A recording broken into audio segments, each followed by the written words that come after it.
भारत की राजधानी दिल्ली के सुप्रसिद्ध होटल पार्क में हम यहाँ पर आपको लेकर आ चुके हैं। हमारे साथ में नितिन कुमार उपाध्याय जी, जो कि जो प्रभारी है हस्ताक्षर अभियान, जो कि हिंदू राष्ट्र घोषित करने के लिए 10 करोड़ का टारगेट रखा गया है। अखिल भारतीय हिंदू महासभा के नवनिर्वाचित राष्ट्रीय अध्यक्ष रविंद्र कुमार द्विवेदी जी की जो है प्रेरणा पाकर, जो इस प्रकार से 10 करोड़ हस्ताक्षर कलेक्ट करके उसके बाद में हिंदू राष्ट्र घोषणा के लिए रामलीला मैदान में बहुत बड़ी जनसभा की जाएगी, जिसमें नरेंद्र मोदी जी भी आएंगे, जिसकी अगुवाई नितिन कुमार उपाध्याय जी कर रहे हैं। उससे पहले हम जानेंगे, हमारे साथ में अखिल भारतीय हिंदू महासभा के नवनिर्वाचित राष्ट्रीय अध्यक्ष जो है रविंद्र कुमार द्विवेदी जी यहाँ पर मौजूद है। सर, आप यहाँ भारत की राजधानी दिल्ली के पार्क होटल में अभी हम लोग मौजूद हैं, क्या कहना चाहेंगे? आज का जो प्रेस वार्ता का जो आयोजन किया गया है उसके मुख्य उद्देश्य क्या है?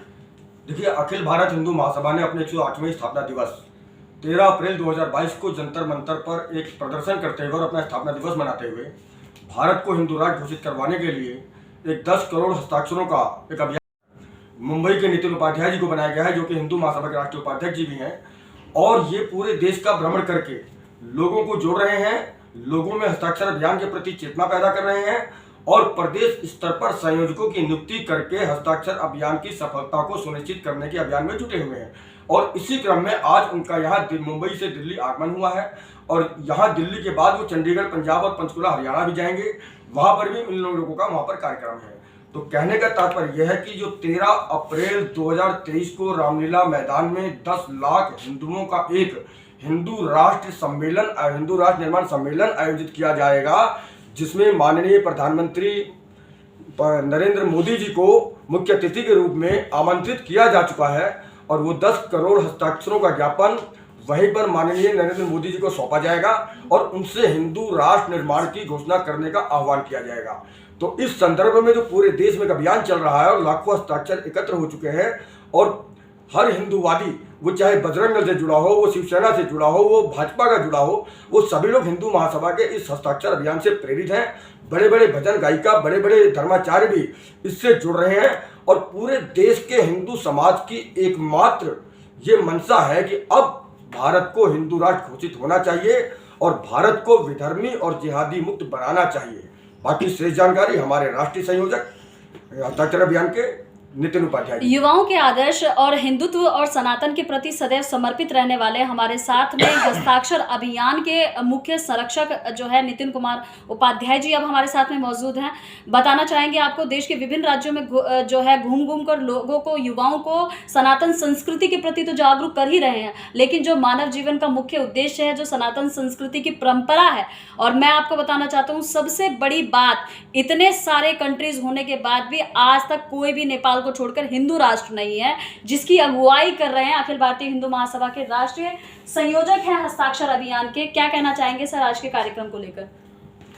हमारा पूरे देश में 13 अप्रैल से ये हस्ताक्षर अभियान का कार्यक्रम शुरुआत किया था और हमारे आदरणीय अध्यक्ष जी के दिशा निर्देश पे कार्य चल रहा है। देश के 13 से 14 राज्यों में हमने इस कार्यक्रम को सफलतापूर्वक शुरू कर दिया है। मध्य प्रदेश, उत्तर प्रदेश, आपके पंजाब, हिमाचल, आसाम और राजस्थान, तो हर जगह हम लोग प्रदेश में संयोजक नियुक्त कर रहे हैं। 4 प्रदेशों में एक प्रभारी, निहारिका शर्मा जी को 4 प्रदेशों का प्रभारी बनाया गया है। ये जम्मू कश्मीर और राजस्थान, महाराष्ट्र और मध्य प्रदेश की प्रभारी हैं और पूरे देश से हिंदुओं का अच्छा सपोर्ट और सहयोग मिल रहा है। लोग सामने से आकर हस्ताक्षर कर रहे हैं। हमारा लक्ष्य 10 करोड़ का है, लेकिन मुझको ऐसा लग रहा है कि 10 करोड़ से भी कहीं 4 गुना ज़्यादा हम लोग हस्ताक्षर करके और आने वाले 13 अप्रैल 2023 को माननीय नरेंद्र मोदी जी को देंगे। तो पूरे देश में हमारा ये कार्य बड़ी सफलतापूर्वक चल रहा है और जो बाकी के राज्य हैं वो ये 30 तारीख तक कोई ऐसा गांव, कोई ऐसा राज्य और कोई ऐसा शहर नहीं बाकी होगा जहां हम लोग हस्ताक्षर अभियान की शुरुआत नहीं करेंगे। अभी आप उत्तर प्रदेश गए, उसके बाद उज्जैन गए, उसके बाद हिमाचल गए और उसके बाद आप जो है हरियाणा को जा रहे हैं। तो जिस प्रकार से देश के विभिन्न राज्यों में घूम घूम कर आप लोगों को जो है आह्वान कर रहे हैं कि मेरे इस मुहिम का हिस्सा बने, कैसा रिस्पॉन्स आ रहा है लोगों का? कितने लोग अब तक जुड़ चुके हैं? क्या क्या सफलताएं अभी तक हिंदू महासभा प्राप्त कर चुकी है? अभी तक जो है ना, जो हिंदू लोग बोलते थे सोए हैं, अब हिंदू जाग गया और हर हिंदू घर से निकल कर आ रहा है। और जो मैं ये जा रहा हूँ, चाहे हिमाचल गया या हरियाणा जा रहा हूँ, तो सामने से लोग फ़ोन कर रहे हैं और अच्छे अच्छे लोग फ़ोन कर रहे हैं कि इस कार्यक्रम में हमको जोड़िए और ये काम हम करेंगे। तो सबको जोड़ने के लिए जा रहे हैं हम, और सबका जो हमारे वीर सावरकर जी का एक सपना था हिंदुओं का एकत्रीकरण और सैनिकीकरण, जो हिंदू महासभा 108 वर्षों से देश को हिंदू राष्ट्र बनाने के लिए लगातार प्रयास कर रही है, लेकिन आज तक संभव नहीं हो पाया।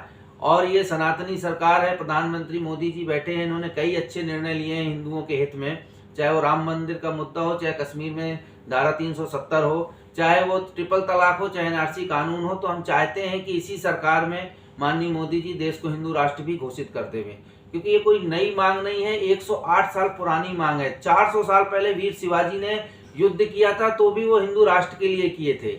आज इस देश में जब भगवान राम पैदा हुए तब ये देश हिंदुओं का था, जब कृष्ण आए तब भी हिंदुओं का था, मुगलों ने आक्रमण किया तब भी हिंदुओं का था, और अंग्रेजों ने आक्रमण किया तब भी हिंदुओं का ये देश था। लेकिन बंटवारे के समय पर ये देश का दुर्भाग्य है कि उस समय के राजनेताओं ने पाकिस्तान को एक अलग समुदाय के कहने पे एक इस्लामिक कंट्री घोषित किया, लेकिन हिंदुस्तान को उस समय हिंदू राष्ट्र घोषित नहीं किया।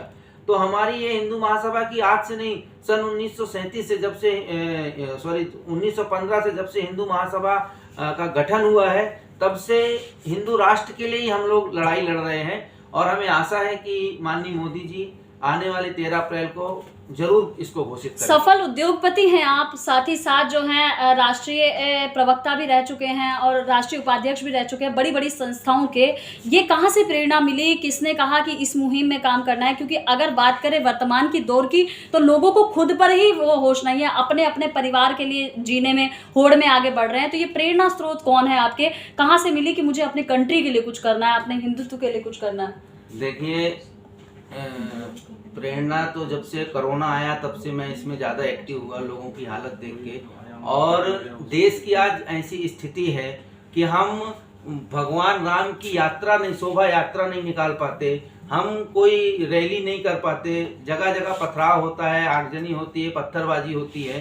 तो ये देख के, और हमारे जो आदरणीय अध्यक्ष जी हैं, इनसे मिलने के बाद मेरे को प्रेरणा मिली कि इस कार्य में लगना चाहिए और भारत को हिंदू राष्ट्र घोषित कराना चाहिए। आपको बताऊं, आपने देखा होगा कभी भी किसी हिंदू मंदिर से निकले श्रद्धालुओं ने कभी बस में आग लगाई?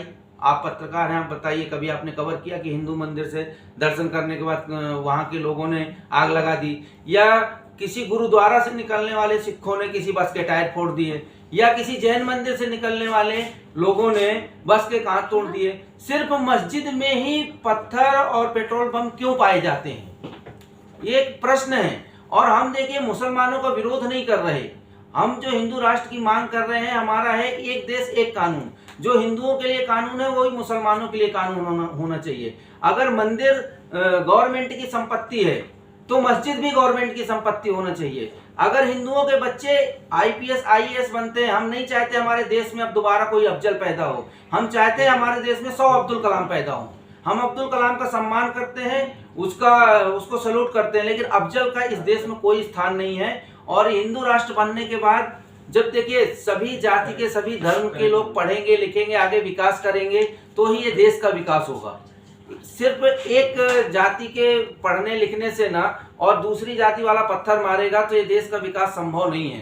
तो देश को आगे ले जाने के लिए, देश की उन्नति के लिए और विश्व में एक और अच्छा दर्जा पाने के लिए हिंदू राष्ट्र बहुत आवश्यक है, क्योंकि ये मांग जो है ना आज से नहीं 400 सदियों से चली आ रही है। तो क्या लगता है अभी जिस प्रकार से भी आप रामलीला मैदान में कार्यक्रम की घोषणा कर रहे हैं, अपने डेट की घोषणा कर रहे हैं, तो प्रधानमंत्री मोदी जी ने आपको टाइम दे दिया? देखिए सर, अभी 1 साल का समय है और हमने वहाँ पर आवेदन दिया है उनके लिए अपॉइंटमेंट का, और हमें आशा है कि देखिए जनता ही प्रधानमंत्री बनाती। मोदी जी को पहले कोई नहीं जानता था, इस देश की 100 करोड़ हिंदुओं ने ही आज उनको प्रधानमंत्री बनाया है। तो 100 करोड़ हिंदुओं की बात सुनने के लिए उनको रामलीला मैदान आना ही पड़ेगा और 100% वो आएंगे। सर, दूसरा सवाल हमारा, रामलीला मैदान में 1 लाख से ज़्यादा की कैपेसिटी नहीं है, तो इतनी पब्लिक आप कहाँ बैठाएंगे दिल्ली के अंदर? वो अरेंजमेंट करेंगे। अब कैपेसिटी नहीं है तो आएंगे, रोड है भाई, मैदान के अंदर नहीं तो कुछ बाहर है। अभी ज़्यादा अगर इकट्ठे होने लगे तो कोई दूसरा ऐसा स्थान, अपना स्टेडियम वगैरह देखेंगे जहाँ पर पब्लिक इकट्ठी हो जी जाए। धन्यवाद। हमारे साथ में नारी सशक्तिकरण की मिसाल एवं नारी उत्पीड़न के खिलाफ अपनी आवाज़ को तत्पर एवं मुखर करने वाली निहारिका शर्मा जी यहाँ पर मौजूद हैं। बहुत ही कुछ समय बाद में हिंदू महासभा में भी इनको जो है जो ये डिज़र्व करती हैं वो दायित्व दिया जाएगा। आप यहाँ पर आई हुई हो, सारी चीज़ों आपने देखा है और सर के साथ हमेशा आप जो है हिंदुत्व के कल्याण के लिए आप कार्य करती हो। क्या कहना चाहोगे हिंदू राष्ट्र के इस मिशन के लिए? देखिए, हिंदू राष्ट्र का जो मिशन है ये आज का मिशन नहीं है। जैसा सर ने बताया, हम हिंदू, ये भारत हिंदू राष्ट्र ही था, सिर्फ घोषणा ही करना बाकी है। और घोषणा उस दिन हो जाएगी जिस दिन प्रत्येक हिंदू अपनी पहचान और सभी समुदाय या अपने वर्किंग को लेकर, अपने कार्यकारी अपने जो वो काम करता है उसको लेकर या किसी जाति विशेष को छोड़कर जिस दिन हम अपनी पहचान हिंदुत्व पे बताने लगेंगे, जैसे मैं निहारिका हिंदू, तो इतनी पहचान काफी है, उस दिन हम हिंदू राष्ट्र बना पाएंगे। क्यों नहीं हटा रही मैडम आप अपने नाम के आगे से शर्मा हटा दीजिए ना, निहारिका हटा शर्मा दिया, के आप नाम। देखिए मेरी प्रोफाइल निहारिका हिंदू नाम से। जी, तो क्या आप लोगों को भी, युवाओं को भी यही बिल्कुल बिल्कुल, उससे दिन हम हिंदू राष्ट्र बनेंगे जिस दिन युवा आगे आएंगे, जिस दिन नारी शक्ति आगे आएगी, जिस दिन प्रत्येक हिंदू आगे आएगा। ये कोई, हमने पहले भी कहा, ये सिर्फ हिंदू महासभा ने अभियान शुरू किया है, लेकिन ये प्रत्येक भारतवासी हिंदू राष्ट्र बनाने के लिए हस्ताक्षर अभियान को आगे बढ़ाए। जी धन्यवाद मैडम।